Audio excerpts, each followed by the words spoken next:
It is really, really frustrating right now. I'm trying to do big stuff with the little stuff. That's kind of what it comes down to.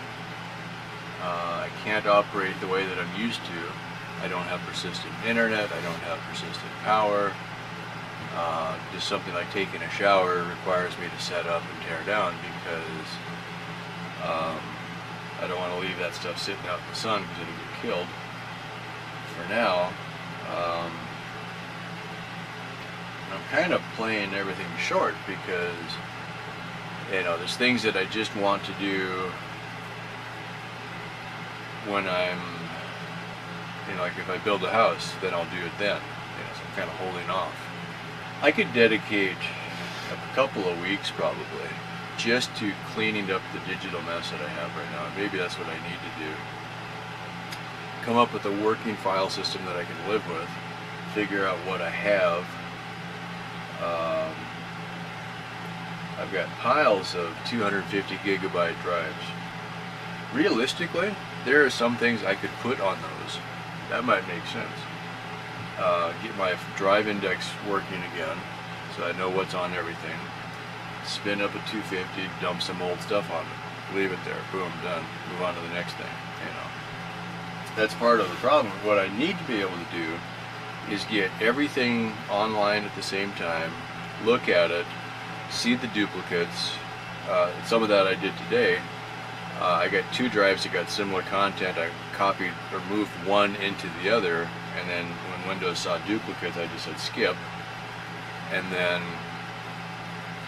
from there, I can free up one whole drive and then put that off to the side and say mark it, so this one is empty. All right, put that aside. And then what I can do when I see that I've got 500 gigs of something, 465 actual, load this drive up, move everything onto it, take it off from another drive, and then what I hope to be able to have as I go is I need enough room to store what I need. I need free space that I can then work with. It's just I got too much stuff and not enough room, and that's kind of like the bus. It's kind of like my life. I just need to get rid of some stuff.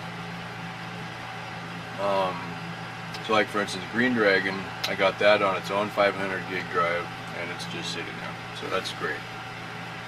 Now when I have time, I can grab it, put it in, boom, and I'll get it to work. That'll be good. Yeah, some of what I got here, like for instance, KLR, blah, blah, blah. What I was looking to do, I wanted to start building up like a file library of places to ride motorcycles. So what I was, because I was like, okay, I could kind of launch that from the Green Dragon project. Have here's what the Alaska Highway looks like, and then I thought, well, let's work on what I have where I'm at. So I don't remember which camera I had loaded there, but I took a couple rides around Austin. There were some nice rides that were up in the hill country a little bit to get away from the town, and a lot of guys with motorcycles were going up there. And so I thought, okay, let me just load up a camera and do the ride and then see what it looks like. Well, I had so much vibration on the camera from the motorcycle itself. It just vibrates really bad, so that was kind of the end of that.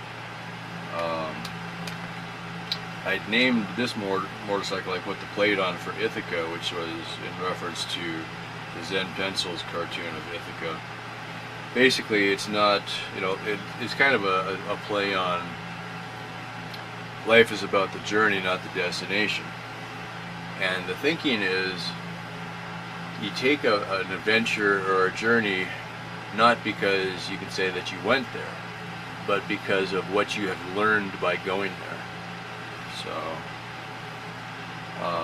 the guy's adventure, he goes off and goes to a foreign land and learns the language and learns the stories and goes to the library and all this stuff.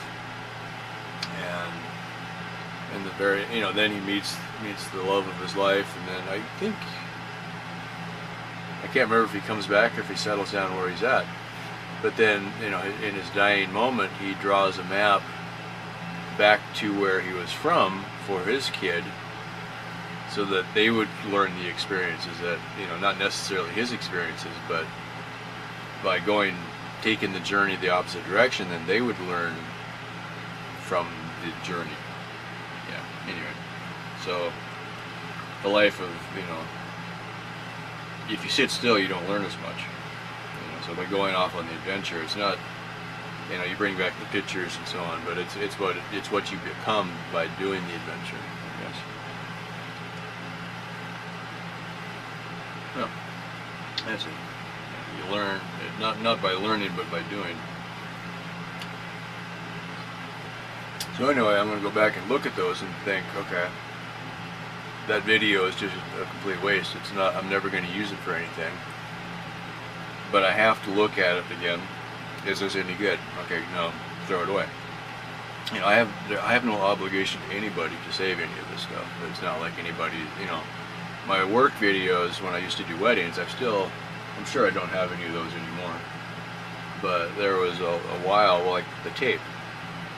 You shoot it on tape, you'd archive it, and